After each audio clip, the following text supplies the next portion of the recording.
एक दिन जब काफी कहानियां हो गई तो आरूही ने एक दूसरे गुड़िया उस बच्ची को लाकर दी। जाहिर है वो गुड़िया बदली हुई थी। उस बच्ची को अपनी खोई हुई पुरानी गुड़िया जैसे नई लगी तो वह आरूही की ओर देखने लगी। आरूही अनजान बनते हुए गुड़िया में चिपकी एक चिट को निकाल कर पढ़ने लगी। उसमें लिखा हुआ था, यह मैं ही हूँ, तुम्हारी वाली गुड़िया जो पार्क में खो गई थी। दुनिया भर की लंबी यात्रा की वजह से मैं थोड़ी बदल गई हूँ।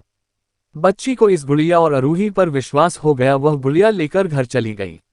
वर्षों बाद जब वह बच्ची बड़ी हो गई तो एक दिन वह अपनी अलमारी में कुछ ढूंढ रही थी तो उसका ध्यान उसी गुड़िया पर गया जो आरूही ने उसे दी थी। बचपन की बातें याद करके वह हंसने लगी।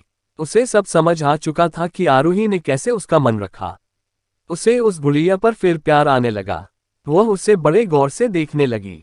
तभी उसकी नज़र गुड़िया की फ्रॉक की आस्तीन में छुपे एक छोटे से पत्र पे गई। उसने बड़ी व्याकुलता से वह पत्र निकाला और पढ़ने लगी।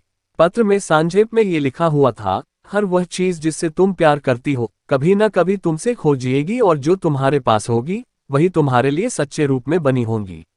रूप भले ही भिन्न होगा पर प्यार एकदम खालिस होगा।